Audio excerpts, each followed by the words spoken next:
So, continuing with my new goal of reading one book each month, my book for last month was Howl's Moving Castle. I liked the book, not as much as I like the Studio Ghibli movie, but I did like it. It was a little bit slow, but it was still pretty good. So, like I did before with Throne of Glass, I'm going to start with some of the characters and what I thought of them. So, first off, we have the main character, who's Sophie, who, if you know anything about Howl's Moving Castle, you know in the very beginning she gets changed from a teenage girl into an old woman. And the interesting thing about this is that in the beginning, Sophie is really timid and she's kind of just resigned to the fact that she's the oldest, and that means that nothing really very exciting is ever going to happen to her. But, like, almost as soon as she becomes an old woman, she's like, well, I'm out of here. I'm going to go see what I can do about this. And she's a lot bolder when she's an old woman. She's not afraid to speak her mind, which is something that I've always really liked about Sophie, and she's the same in the book as she is in the movie. She is just a headstrong little old woman who's not afraid to say what she's thinking to anyone. She is like the only person who can tell Howl what to do, and Howl will listen to her. And everybody just loves Sophie because she's just this lovable little old lady. I like how you get to see the way that Sophie changes once she no longer feels quite so constricted by these preset notions that she can't do anything great. Because in the end, she's the one who decides that she's going to go and stop the witch so that she can save Howl. And that's just why I love Sophie so much. Howl is pretty much also exactly the same in the book and the movie. There's a little bit of a longer time where he's kind of like whiny and he always cares what he looks like. And in the book, Howl has this habit of going after young women and trying to get them to fall in love with him, which is translated to stealing their hearts. And he becomes like obsessed, and he like won't rest until they're in love with him, and then he just is like, okay, I did it, I'm moving on now. So he's kind of arrogant and kind of naive. Like, he doesn't really know what he's doing. He's just doing what's natural to him.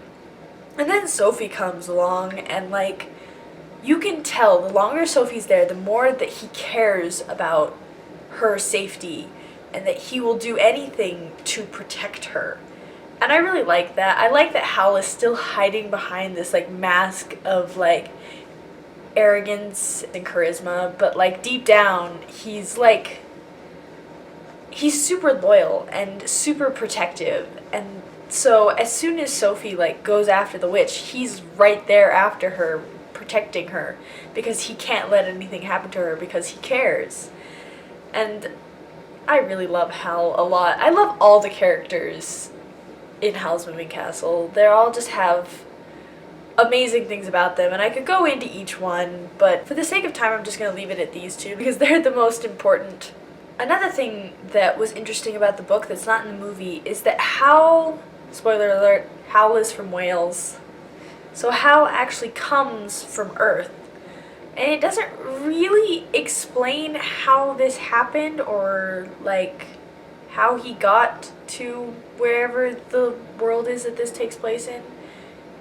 But it's part of the story. And I thought it was interesting because both Howl and the Wizard Solomon both came from Wales. And so it seems like, you know, the people with all the power are the people who come from somewhere else.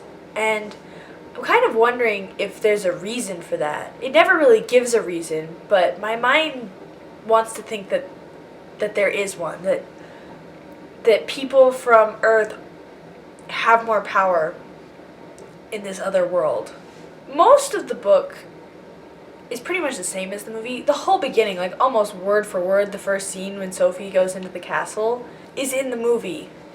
But then like halfway through the book, it just gets entirely different. It's almost a different story. because the Witch of the Waste is the main antagonist. Like, the Wizard Solomon is a totally different character. For one thing, he's a dude, and for two things, he's on their side. So, it's really about stopping the Witch of the Waste, who is just after Howl's heart, which she is in the movie too, but she's more evilly after his heart, because her demon wants to eat it to get more power. And I liked the story a lot, but I really was hoping that it would get more in depth with the world, and that I would be able to see more of like the reasons why certain things happened in the movie, and I was a little bit disappointed that there wasn't more of that. It's still a good book, and I think it makes you appreciate the movie in a different way, and you can more fully understand some things, and you can't really understand what the difference is without reading them. So I'd say definitely worth a shot if you're curious.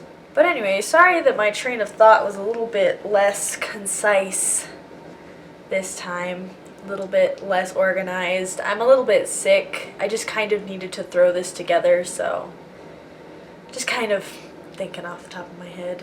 But anyway, thanks for watching. Please like and share and subscribe. Thanks.